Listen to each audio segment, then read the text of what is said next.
Well, guys, this video here I would have never even thought about making, especially after my last video.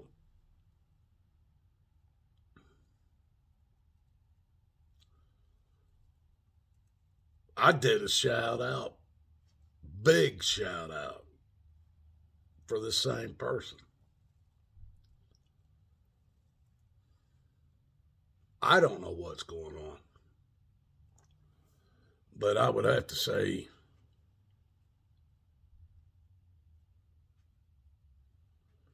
BG's got some problems in his life. It must be old people. Tonight, I guess I was the one he's going to take off his shit out on, I guess. I don't know what was going on. He hadn't done this. He hadn't talked like this about me in a long time.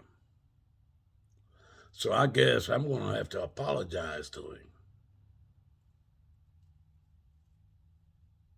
And I do, BG.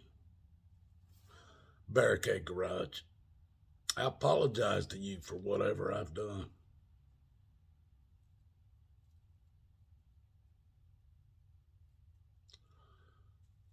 But man to man, let me tell you this. Just because you say, with all due respect,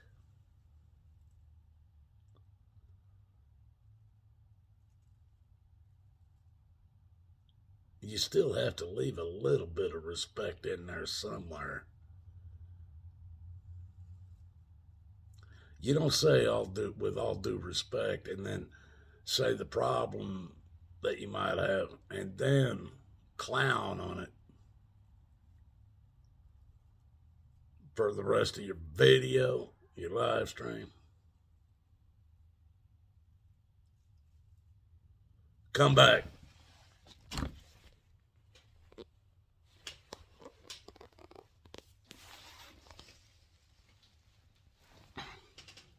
I'm just saying if Watachi is still bitching about gas.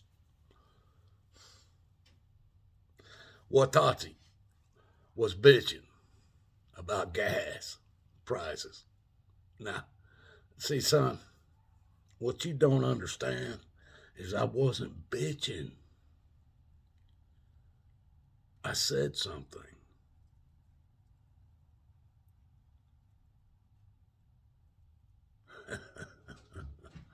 BG, I thought you knew me better than this.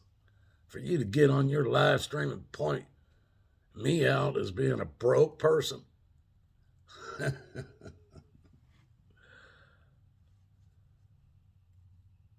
Have I denied that? What, was I an easy target? Was I an easy target? Son,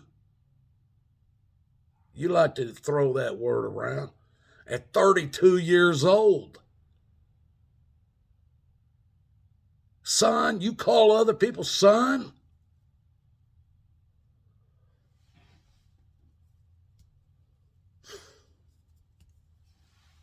I'm not mad at you, brother, but don't use that bullshit with all due respects. They pissed down my back telling me it's raining.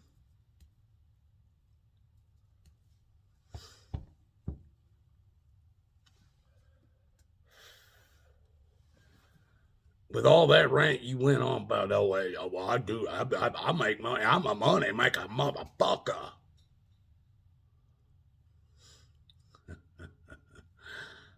You're just like Richie from Boston's the way I see it. You guys think you're the first to do anything you do. Let me put it to you like this, BG.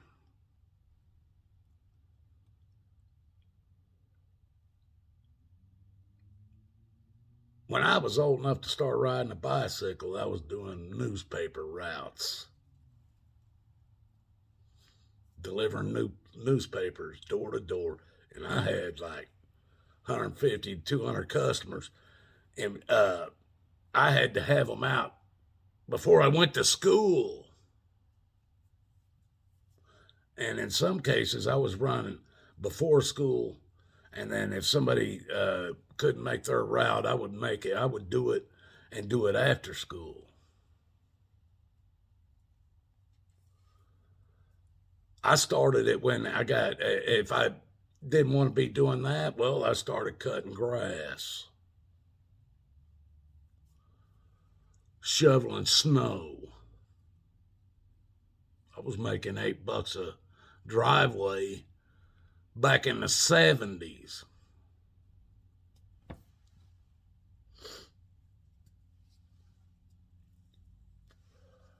Let's see, the next thing I did for myself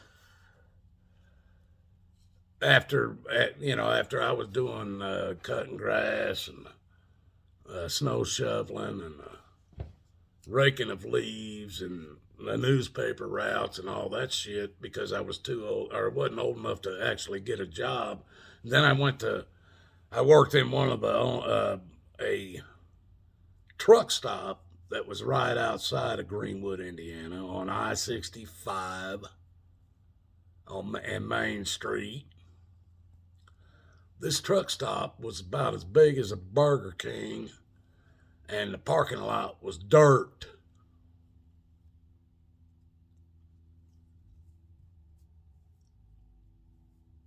Not long after that, they built this. They built that whole truck stop is now a big, massive one now, and it's still there. But it was the size of the Burger King when I worked there. There was a brand new golf course. It was an entire neighborhood, clubhouse, everything. It's called Val Vista Country Club in Greenwood, Indiana. When they started putting that place in, the first place they got done was the main building. They had a restaurant inside that. A few houses in this big neighborhood were in. The golf course was in. People were coming to play golf. And they had the whole big building for everybody playing golf and shit. They had a restaurant and shit in. At 14, I was riding a dirt bike up there to be a bus boy.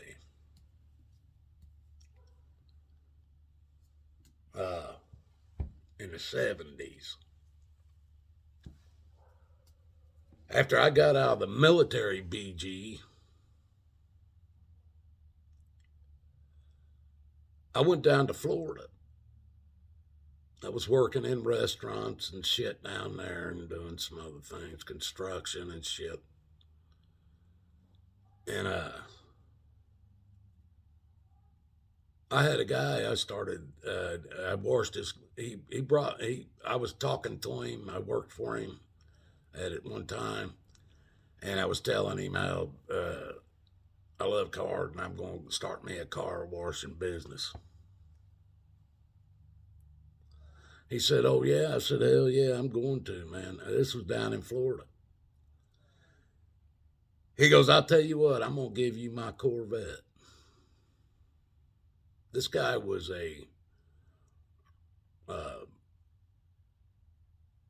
he designed logos and business cards and all that shit. He was into the back when you had to have printing, like yellow pages and newspaper stuff to get your name out. He goes, "I want you to do my Corvette. You impress me, I'll help you." I said, "All right." He gave me his Corvette, keys to his Corvette, said, "Bring it back when you're done." It was a fucking A. I went and cleaned the hell out of that sucker. I could show you the paperwork that guy spent designing my business cards. This was back in the damn 80s, BG. I still got all the paper. I even showed it. I think you may have seen it. They may be on this channel.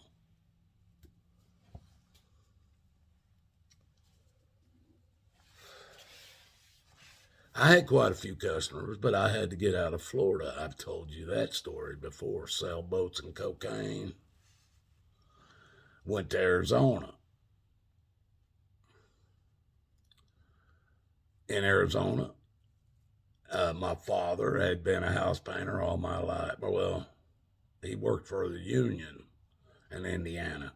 When he left there, he started his own business in Florida, and then he transferred it out to Arizona for reasons that I don't care to go into. I worked for him for 10 years, helping him build his business. 10 years. Licensed, bonded, insured. We could do anything. We had $1 million liability insurance on my dad's business. My dad paid I think it was $2,000 a year for a business license. Because we were construction, he also had to pay the register of contractors $2,500 if he wanted to be considered a reputable business. My dad paid all this shit. When I started my business, I defied all that shit, just like you're doing. Well, I had a father with a license to back me, and he wouldn't even do that. On some jobs he would, but other jobs, if he didn't really have nothing to do with it, he proved he wouldn't. If it was a job of a good customer of his and he didn't want to lose, and he couldn't physically do it, he would give it to me and back me with his licenses, his insurance, all of it. Well, I built my business. It was called Brian Grooms Houses. My dad's business was B&T Painters, Bill and Tommy Painters. My dad was Bill, his brother was Tommy. That was the licensed, bonded, and insured business. Mine was Brian Grooms Houses, and I ran it for 15 years. Most of my work came off of advertising. I paid over $500 a month to advertise in the yellow pages. We didn't have no internet and cell phones. I paid over $100 a month to advertise in the newspapers. All of my business for 15 years came from word of the mouth most of the time. I got a lot of work through my dad and other painters in town that they didn't have time to get to the work, so they'd send it to me. I could use their licenses. I didn't need mine. Every job I did it 100% correctly. I only had one time in 15 years that involved the courts. I was never licensed, bonded, insured, nothing.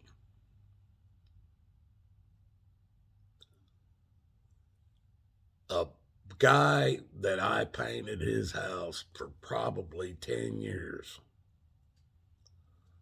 And in Arizona, the heat's pretty bad. You have to paint them about every 2 or 3 years out there. So I painted this guy's outside of his house 2 times. And the last time I painted his house, he said, "Hey, Brian, man, I got a good friend of mine I work with. He lives over in Scottsdale, Arizona. He wants to get his house painted." And I told him, about he saw your work. He wants to know about it. So I said, listen, even my dad isn't licensed. Or no, I wasn't. I told him I'm not licensed to work in Scottsdale, Arizona. I think it was Scottsdale, or I think it was Scottsdale.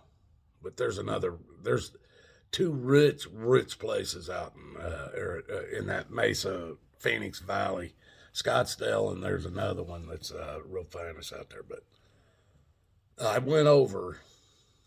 I bid the job at $1,500.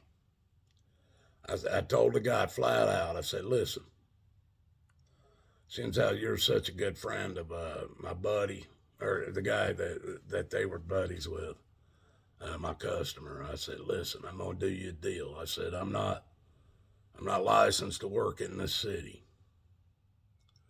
I said, "I'd normally charge you $2,500 to paint the outside of your house. I'm gonna give you a break. I'm gonna give you $1,500, and I'm gonna do the same work and back it up, just like your friends." He goes, "Oh, cool. Well, he had slump block on the front of his house. Never been painted. If you don't know what slump block is, I'm not going to explain it to you, but that's an Arizona thing. It's a thin, long block, and it's like brick. You don't paint it. Out there, a popular thing was they would put this slump block or brick on the front, and then the two sides and the back would be stucco.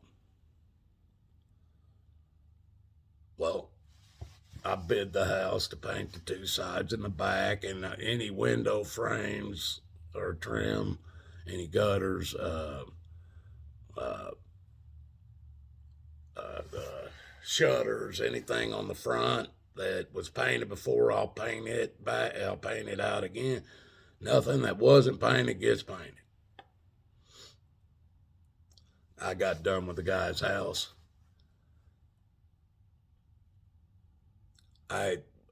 When I signed the contract with him, I asked for $500, which covered the materials to do the job at that time.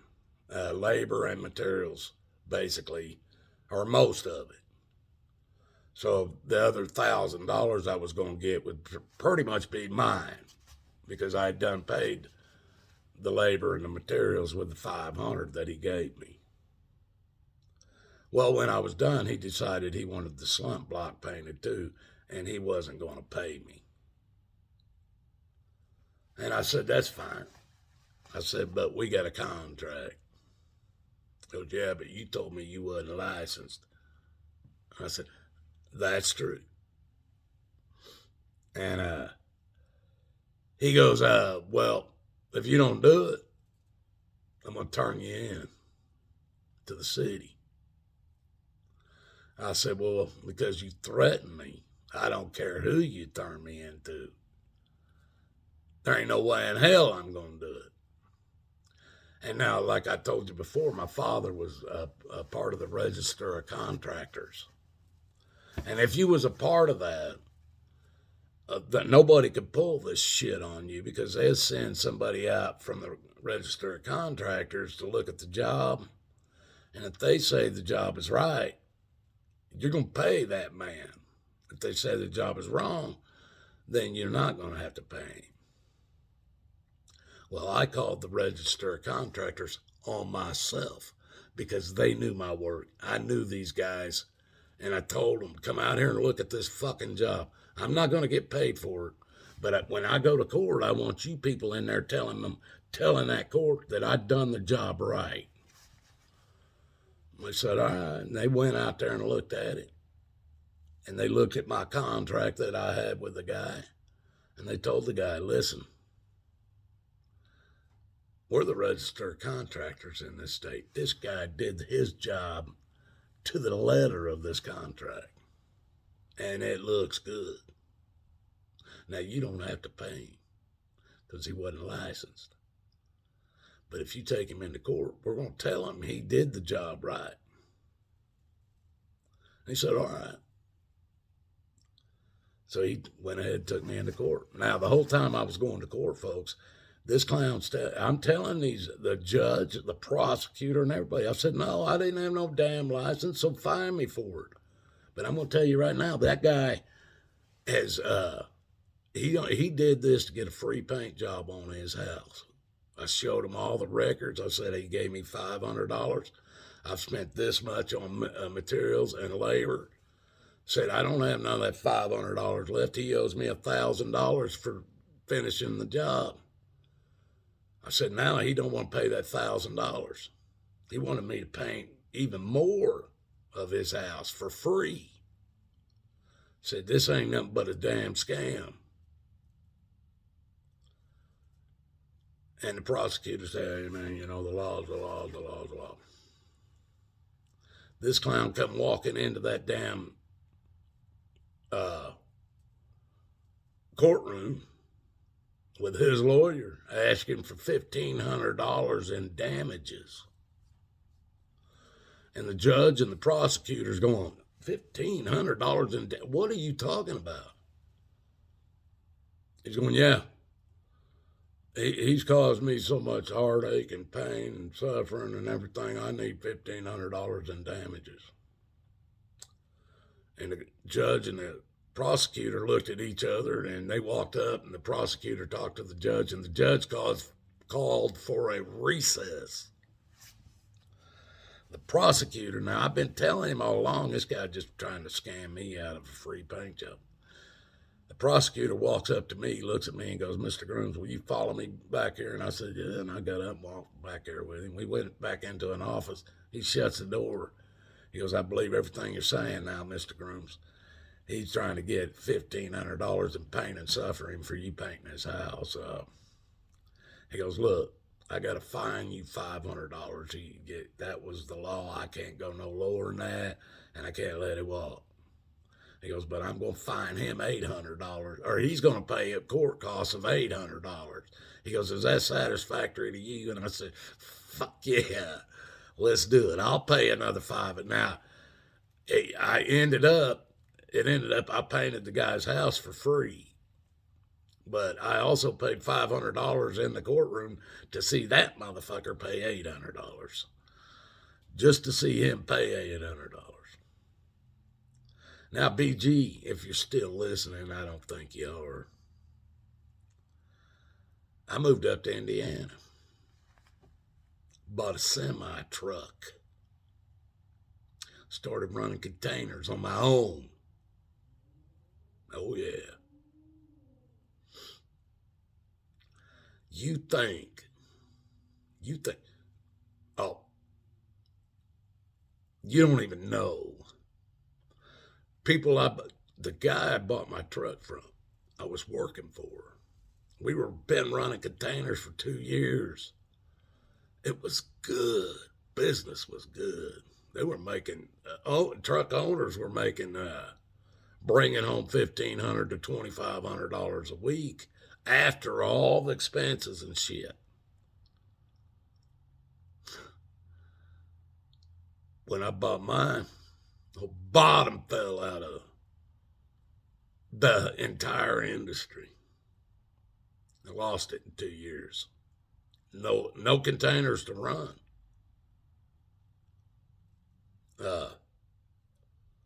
Started running Uber and Lyft after they took my damn truck driver's license away from me. Started running Uber and Lyft. Town I live in, been running Uber and Lyft for 4 years straight. Uber for 7.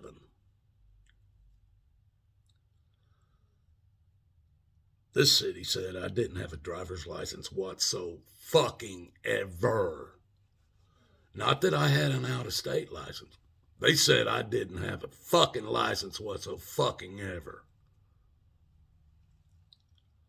They filed that charge on me.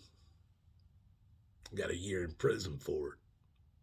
Even though the arresting officer took my driver's license as ID, and it was an Indiana driver's license. And he refused to write the ticket. Another cop stepped up, wrote the ticket. And it stuck.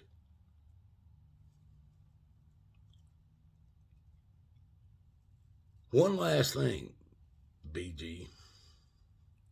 You and you made your cracks about being poor people don't like the gas prices. Well, poor people don't like the gas prices. Fuck.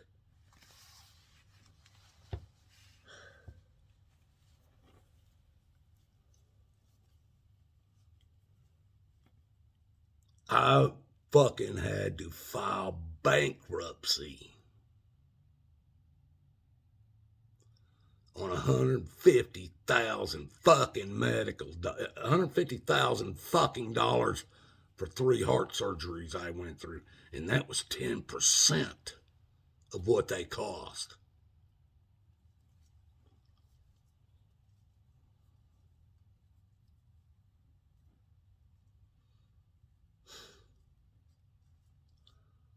I didn't know what your age was until you told me, or until you told us all in that video, 32. I start thinking back, and you said you was in high school, 9/11.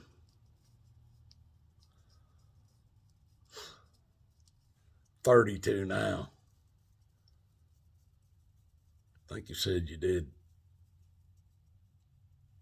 5 to 10 years in prison.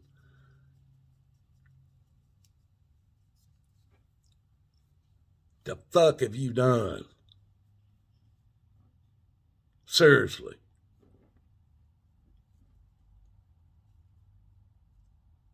And I feel like you're a righteous man. I've been wrong about that before. I feel like you smart.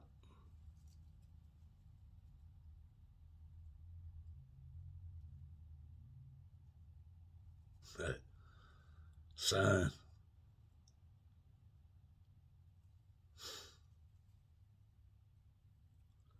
you ain't even broke a fucking sweat yet.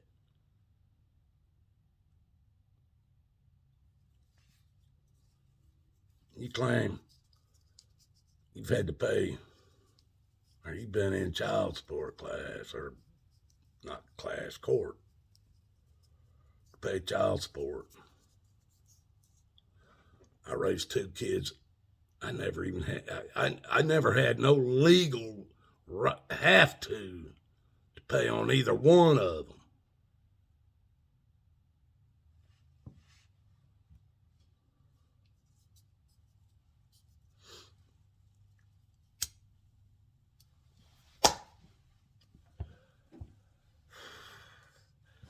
I've owned fucking trucks, trailers, vans. I've owned all that shit.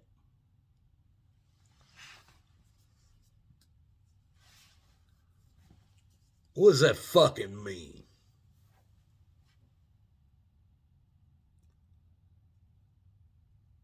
You think you're going to be 32 forever, don't you? I used to be cocky. I used to be cocky just like you. Yeah.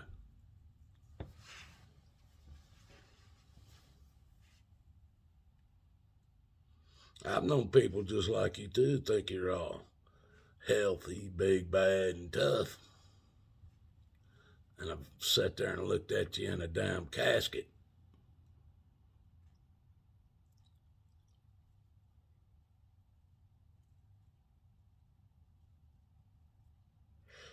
Well,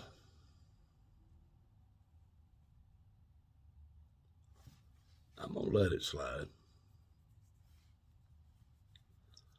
I said what I had to say. You said what you had to say. I put mine out on my video or on my channel. You already deleted yours.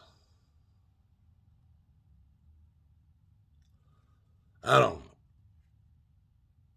I'm not going to delete mine. Don't hold no grudges. But I'm going to say what I got to say too. Son,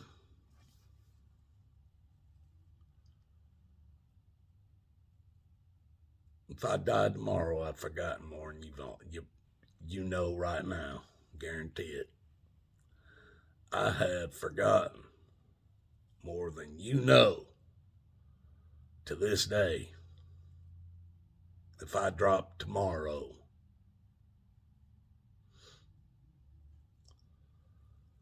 and I didn't just live in one state. Love you, brother. Shit talking sucks, don't it? Well, but it can be put out both sides. You did aggravate the fuck out of me. You annoyed the fuck out of me today. I'll let it go. Tomorrow. Love you. God loves you too. For those of you that I haven't, please seek Jesus' path. That's all we got left.